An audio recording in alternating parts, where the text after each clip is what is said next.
believe you're worth $100,000 a year, then you're going to make $100,000 a year. But if you only believe you're worth $50,000, well, guess what? You're going to make $50,000. It's really that simple. It's all about the story. It's all about the story you tell yourself. What's your story? What are you telling yourself, and why?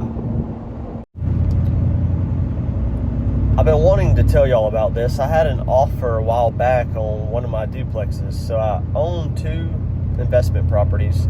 They're duplexes,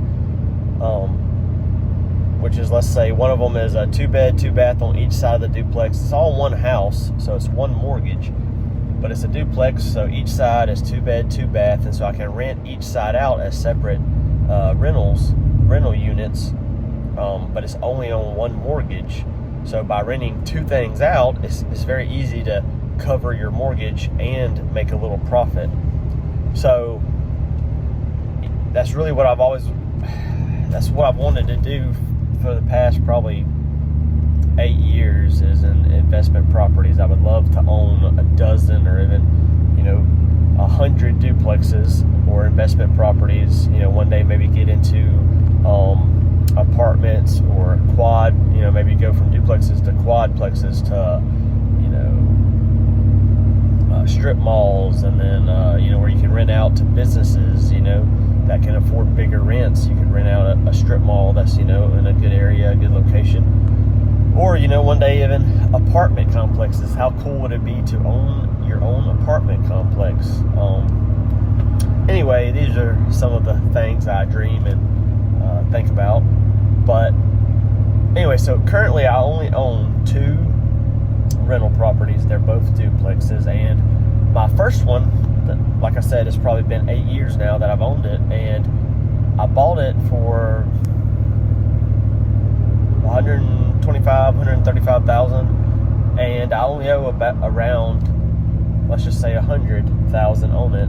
And someone made me the offer the other day to buy it for a little over $200,000. So I could potentially make $100,000 cash profit. I could walk away with $100,000. And at first, I was so excited.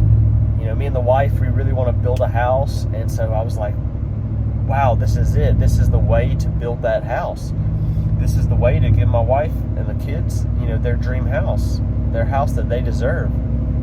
And, the more I thought about it, at first I was thinking about it and I was so happy and so excited. I was like, I'm about to sell this duplex. I'm about to get $100,000 profit, and I'm going to put that down or put it all towards a house, building a house, building it the way we want it on my parents' land, or maybe even buying some land and building it, close to my parents' land. And, the more I thought about it, I started realizing, I was like, that's not the goal. I'm only 31. I said, my goal is to have that house, that dream house that we want, before the age of 40. That for sure will happen. And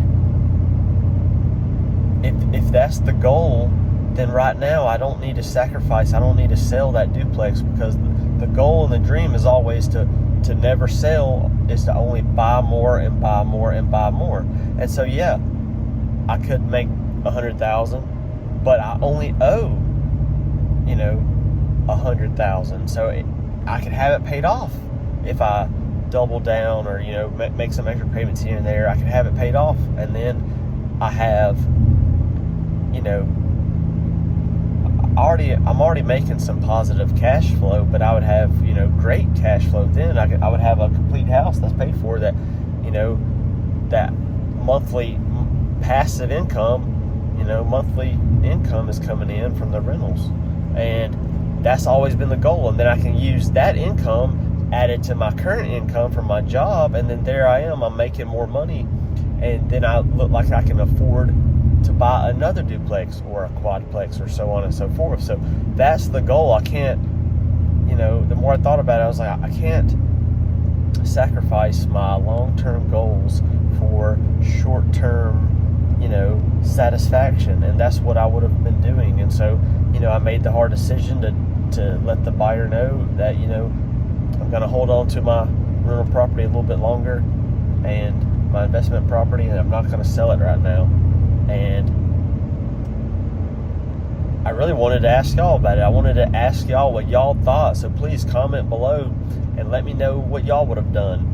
You know, what's y'all's goals and y'all's dreams with y'all's businesses or with your jobs, or you know, for retirement one day. Because, you know, not only would I have been sacrificing, you know, my rental property that is going to help, that is a important piece to the puzzle to get me to where the next step and where I want to be in the future, but it's also part of my retirement. So let's say, you know, let's say the duplex is paid off. You know, if I don't make any extra payments or anything like that, let's say it's paid off when I'm 55 or 60.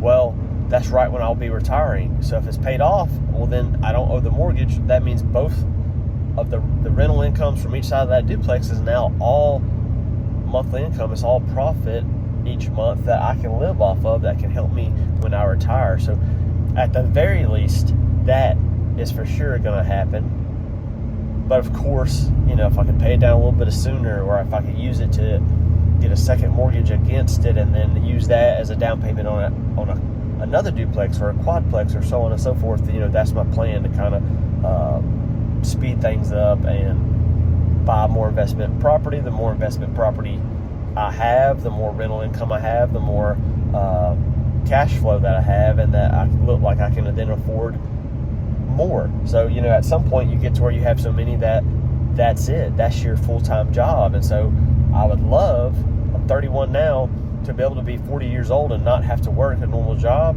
to just have investment properties that I'm living off the profit, or supporting my entire family of 5 off of that profit, as well as, you know, not only am I living off the profit, but they're paying for themselves because of the rental income. So then when I retire, they're paid for. You know, it depends on when I bought them, but and then I'm definitely living it up when I retire. So you know, I know a lot of people are big into the 401k and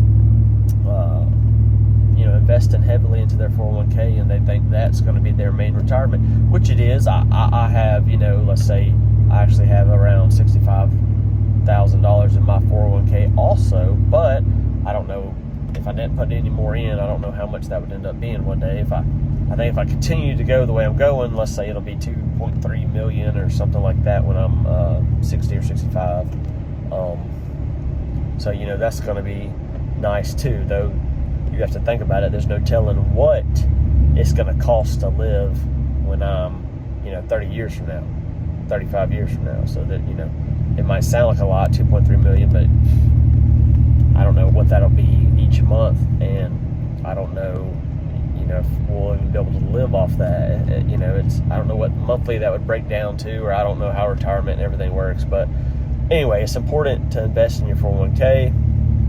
I do that as well, but I really see the rental income and the investment properties as, you know, a way to make a lot of passive income and cash flow and really take care of me and my family one day.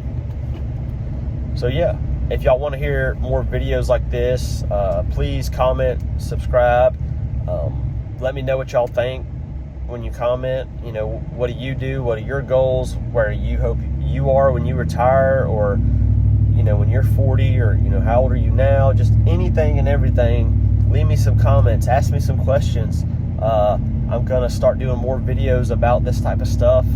I really am very interested in it. I hope one day I can buy a few more duplexes, maybe quadplexes, you know, so on and so forth. And maybe one day I'll be, one day I will be a millionaire, and one day I may have some apartment complexes. So we'll see.